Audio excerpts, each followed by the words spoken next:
부산의 한 호텔 객실. 한 남성이 침대 위에 누워 있었습니다.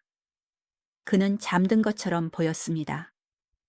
술을 조금 많이 마신 밤, 그저 깊은 잠에 빠진 것처럼 보였습니다. 하지만 그 남자는 다시 일어나지 못했습니다. 곁에 있던 여성도 사라졌습니다. 손목에 차고 있던 시계, 주머니 속 현금, 귀중품들도 함께 사라졌습니다.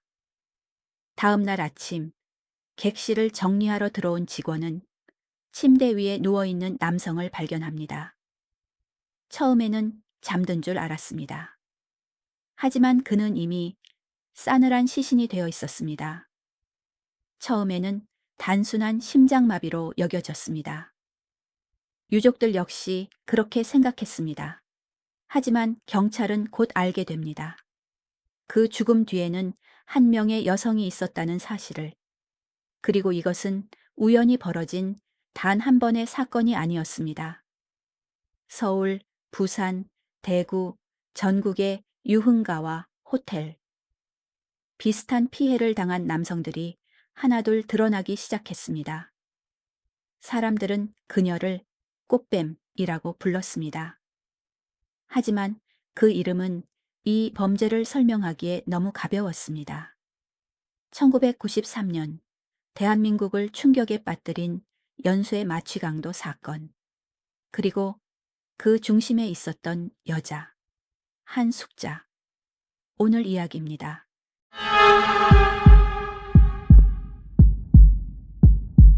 1993년 6월. 전국의 경찰들은 한 여성을 찾고 있었습니다. 서울, 부산, 대구, 도시를 옮겨 다니며 같은 방식의 범죄를 반복한 인물이었습니다. 경찰은 그녀의 얼굴을 공개했습니다. 지명수배 전단도 배포했습니다. 그리고 결국 KBS 공개수사 프로그램 사건 25시를 통해 전국에 그녀의 얼굴이 알려집니다. 방송을 본 사람들은 의아했습니다. 경찰이 찾고 있는 사람이 흉악범처럼 보이지 않았기 때문입니다. 당시 49살, 차분한 말투, 단정한 옷차림, 겉으로 보기에는 어디에서나 볼 수 있는 평범한 중년 여성 같았습니다. 하지만 경찰이 확인한 그녀의 삶은 달랐습니다. 사기, 마취강도, 반복된 범죄, 이미 여러 차례 처벌을 받았던 전과자였습니다. 그런데도 그녀는 멈추지 않았습니다. 출소 후에도 범행은 이어졌고 수법은 점점 더 대담해졌습니다. 사람들은 나중에 말했습니다. 저런 사람이 범인일 줄은 몰랐다고. 하지만 진짜 문제는 그녀가 평범해 보였다는 것이 아니었습니다. 사람의 경계를 무너뜨리는 방법을 너무도 잘 알고 있었다는 것이었습니다. 그리고 그녀는 다음 범행 대상을 찾아 나섭니다. 밤이 되면 한숙자는 유흥가로 향했습니다. 카바레, 나이트클럽, 술집, 사람들이 웃고 떠들고 술잔이 오가는 곳. 그곳에서 그녀는 남자를 찾았습니다. 아무 남자가 아니었습니다. 주머니에 돈이 있는 사람, 성공한 사람, 재력을 과시하는 사람, 특히 손목에 번쩍이는 황금빛 시계를 찬 남성들. 그녀의 시선은 가장 먼저 그곳으로 향했습니다. 당시 롤렉스 금통 시계는 부의 상징이었습니다. 성공의 상징이었습니다. 누군가는 수년 동안 일해서 마련했고 누군가는 사업이 잘 되어 자신에게 선물했습니다. 하지만 한숙자에게 그것은 노력의 결과가 아니었습니다. 훔쳐야 할 목표였습니다. 그녀는 먼저 달려들지 않았습니다. 천천히 다가갔습니다. 웃어 주었습니다. 상대의 이야기를 들어주었습니다. 그리고 경계를 풀게 만들었습니다. 남성들은 자신이 선택받았다고 생각했습니다. 하지만 사실은 달랐습니다. 선택한 사람은 그녀였습니다. 그녀에게 상대는 사람이 아니었습니다. 돈이었습니다. 시계였습니다. 현금이었습니다. 그것을 얻기 위한 과정이었습니다. 술자리는 길어졌습니다. 분위기는 가까워졌습니다. 그리고 결국 그녀는 상대를 호텔이나 여관으로 유인했습니다. 남성들은 그 순간까지도 무슨 일이 벌어질지 전혀 알지 못했습니다. 객실 문이 닫히면 진짜 범행이 시작됐습니다. 한숙자는 술이나 음료에 몰래 약물을 넣었습니다. 신경안정제, 수면제, 상대가 저항할 수 없을 만큼의 양이었습니다. 피해자들은 술에 취했다라고 생각했습니다. 몸이 무거워졌습니다. 눈꺼풀이 감겼습니다. 말이 느려졌습니다. 그리고 얼마 지나지 않아 완전히 의식을 잃었습니다. 한숙자는 기다렸습니다. 상대가 움직이지 않을 때까지, 눈을 뜨지 않을 때까지, 그리고 그 순간 손목에서 시계를 풀었습니다. 반지를 빼냈습니다. 지갑을 열었습니다. 현금을 챙겼습니다. 귀중품을 모조리 가져갔습니다. 누군가의 월급, 누군가의 재산, 누군가 가족의 생활비. 하지만 그녀에게 그것은 중요하지 않았습니다. 그녀가 중요하게 생각한 것은 오직 자신이 가져갈 금품뿐이었습니다. 피해자들이 깨어나면 분노했습니다. 하지만 동시에 경찰에 신고하지 못하는 사람들도 있었습니다. 유흥업소에서 만난 여성, 호텔, 숨기고 싶은 밤. 그 침묵은 한숙자에게 더 많은 기회를 만들어 주었습니다. 그리고 결국 더 큰 비극이 찾아옵니다. 1991년 6월, 부산의 한 호텔. 한 남성이 객실 안으로 들어갔습니다. 그의 이름은 문모 씨. 그 역시 한숙자와 함께 있었습니다. 그날 밤도 처음에는 다른 피해자들과 다르지 않았습니다. 술이 있었습니다. 대화가 있었습니다. 웃음도 있었습니다. 그리고 음료가 있었습니다. 하지만 그날은 지금까지와는 다른 결말로 이어졌습니다. 문 씨는 약물이 든 음료를 마셨습니다. 그리고 점점 의식을 잃어갔습니다. 몸은 무거워졌습니다. 말은 느려졌습니다. 눈은 감겨갔습니다. 그리고 결국 깨어나지 못했습니다. 과다한 약물, 그리고 쇼크사. 한 사람의 인생이 호텔 객실 안에서 끝나버렸습니다. 하지만 한숙자는 도움을 요청하지 않았습니다. 구급차를 부르지 않았습니다. 경찰에 신고하지도 않았습니다. 그녀가 한 일은 단 하나였습니다. 금품을 챙기는 것. 손목의 시계, 주머니의 현금, 귀중품들. 그녀는 그것들을 챙긴 뒤 객실을 떠났습니다. 다음 날 아침, 객실을 정리하러 들어온 직원은 침대 위에 누워있는 문 씨를 발견합니다. 처음에는 잠든 줄 알았습니다. 하지만 그는 이미 차가운 시신이 되어 있었습니다. 유족들 역시 처음에는 심장마비라고 생각했습니다. 그 누구도 그 죽음 뒤에 한숙자가 있었다는 사실을 알지 못했습니다. 사람 한 명이 세상을 떠났습니다. 그런데 더 충격적인 것은 그 이후였습니다. 한숙자는 멈추지 않았습니다. 한 사람의 목숨이 사라졌음에도 그녀는 같은 방법으로 또 다른 사람들을 노리기 시작했습니다. 보통 사람이라면 그 순간 멈췄을 것입니다. 두려웠을 것입니다. 죄책감에 시달렸을 것입니다. 하지만 한숙자는 달랐습니다. 문모 씨가 숨진 뒤에도 그녀는 같은 수법을 반복했습니다. 서울, 부산, 대구, 도시만 달라졌을 뿐 범행 방식은 거의 같았습니다. 유흥계에서 남성을 만났습니다. 술을 마셨습니다. 신뢰를 얻었습니다. 호텔로 향했습니다. 그리고 약물을 사용했습니다. 피해자들은 하나둘 늘어났습니다. 누군가는 시계를 잃었습니다. 누군가는 현금을 잃었습니다. 누군가는 평생 모은 귀중품을 잃었습니다. 공식적으로 확인된 범행만 9차례. 피해 금액은 당시 돈으로 7,500만 원이 넘었습니다. 1990년대 초반 기준으로도 엄청난 거액이었습니다. 그리고 현재 가치로 환산하면 수억 원에 이르는 돈입니다. 누군가가 수년 동안 일하며 모아야 할 돈, 누군가 가족의 생계비, 누군가의 노후 자금이었습니다. 하지만 한숙자는 그 돈이 어떻게 만들어졌는지 관심이 없었습니다.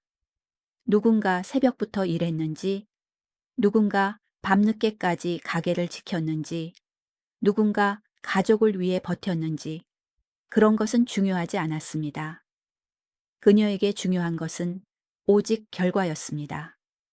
손목에 채워진 황금빛 시계, 주머니 속 현금, 그리고 자신이 가져갈 수 있는 돈. 사람들은 땀 흘려 돈을 벌었습니다. 한숙자는 사람을 속여 돈을 가져갔습니다. 그리고 그 과정에서 한 사람은 목숨까지 잃었습니다. 하지만 그녀는 그 범행을 멈추지 않았습니다. 경찰은 이상한 점을 발견했습니다. 범행은 반복되고 있었습니다. 그런데 신고는 생각보다 많지 않았습니다. 피해자들 중 일부가 입을 열지 않았기 때문입니다. 어떤 사람은 창피했습니다. 어떤 사람은 가정에 알려질까 두려웠습니다. 어떤 사람은 그날 밤 있었던 일을 설명하고 싶지 않았습니다. 경찰서를 찾는 것보다 그냥 잊어버리는 편이 낫다고 생각했습니다. 하지만 범죄는 피해자가 침묵한다고 사라지지 않습니다. 오히려 더 커집니다. 누군가 신고를 망설이는 사이 다음 피해자가 생겼습니다. 누군가 숨기고 싶어 하는 사이 또 다른 범행이 반복됐습니다. 한숙자는 그것을 알고 있었습니다. 사람들이 쉽게 신고하지 못한다는 사실, 사람들이 부끄러워한다는 사실, 사람들이 침묵할 수 있다는 사실, 그 약점을 이용했습니다. 그녀는 돈만 훔친 것이 아니었습니다. 사람들의 두려움까지 이용했습니다. 그래서 범행은 더 길어졌습니다. 그래서 피해자는 더 늘어났습니다. 그리고 경찰은 이 여성을 반드시 잡아야 한다고 판단합니다. 수년 동안 반복된 범행, 끝나지 않는 피해, 그녀를 세상 밖으로 끌어내기 위한 방법이 필요했습니다. 그리고 그때 전 국민이 시청하던 한 프로그램이 움직이기 시작합니다. 경찰은 결심합니다. 더 이상 기존 수사만으로는 한숙자를 잡기 어렵다고 판단했습니다. 그리고 마침내 그녀의 얼굴이 전국 방송을 통해 공개됩니다. 1993년 6월 12일 토요일 밤 KBS 공개수사 프로그램 사건 25시. 당시 수많은 사람들이 시청하던 프로그램이었습니다. 방송은 한숙자의 범행 수법을 재구성했습니다. 수배의 사진도 공개했습니다. 그리고 시민들에게 도움을 요청했습니다. 경찰이 수년 동안 쫓던 여자, 사람들은 처음으로 그 얼굴을 보게 됩니다. 그리고 방송이 나간 뒤 결정적인 제보가 접수됩니다. 방송을 본 시민이었습니다. 저 여자를 본 적이 있습니다. 경찰은 즉시 움직였습니다. 제보 내용을 바탕으로 한숙자의 행적을 추적하기 시작했습니다.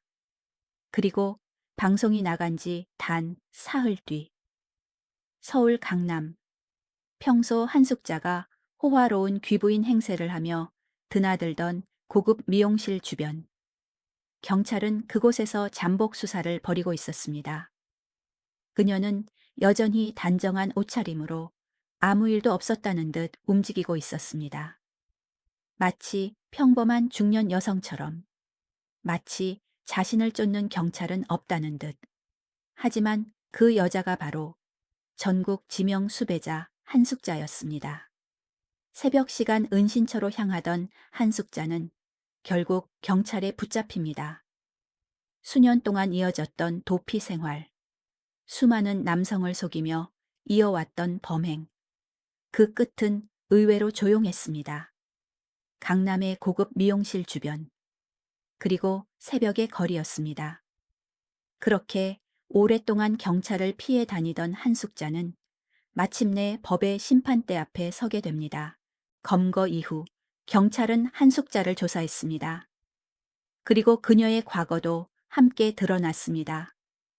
한숙자는 조사 과정에서 1970년대 남편에게 버림받은 뒤 남성들에 대한 강한 적대감과 증오심을 갖게 되었다는 취지의 진술을 했습니다. 또한 자신에게 접근하던 남성들이 약물을 먹고 의식을 잃어가는 모습을 보며 기묘한 만족감과 복수심을 느꼈다는 취지의 진술도 했습니다. 하지만 그 설명만으로는 부족했습니다.